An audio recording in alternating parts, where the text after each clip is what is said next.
কালকে তোমাকে যে গাখির দেওয়া হবে এই গাখিরের মধ্যে তুমি পানি মিশায় বাজারে বিক্রি করবা।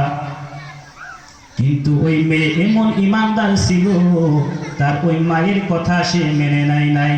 না না মা, এই পানি গাখিরের মধ্যে মেলানো যাবে না। আমাদের খলিফা, আমাদের বিশ্বাসীদের রাজা বাদশাহ উমর ফারুক রাদিয়াল্লাহু তাআলা আনহু না করছে, পানির মধ্যে কি করা যাবে না, গাখিরের মধ্যে পানি মেশানো যাবে না। জিদ্দুদ্দিন অর্থাৎ দিনের পরিপন্থী।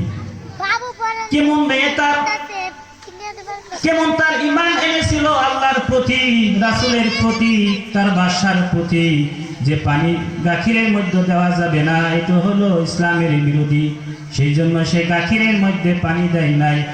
তখন মেয়ে বলছে, না না মা, গাখিরের মধ্যে পানি দেওয়া যাবে না, আমাদের আমিরুল মুমিনিন মানা করে দিয়েছে। 3 দিন। আর আমাদের ছেলে সন্তান কথায় কথায় মিশা কথার দিকে যায় কেন? আমরা বাড়িতে গালি গালাস মিশা কথা ইত্যাদি বই। তখন আমাকে মেয়েকে বলছে, তুমি কেন মিশাবে না? আল্লাহ তো তোমাকে দেখে নাই পানি মিশানোর জন্য, তোমার আমিরুল মুমিনিনও দেখে নাই। তখন ওই মেয়েটা বলছে, আমিরুল মুমিনিন যদি নাও দেখে, কিন্তু আল্লাহ আমাকে দেখতেছে। বলি সুবহানাল্লাহ।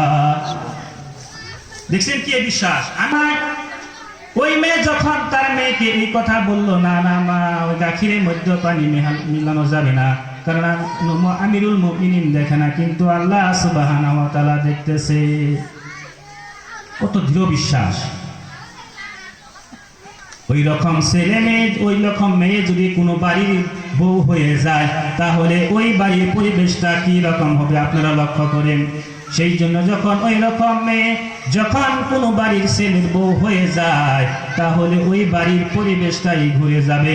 সেই জন্য আল্লাহ সুবহানাহু ওয়া তাআলা কোরআনের মধ্যে বলে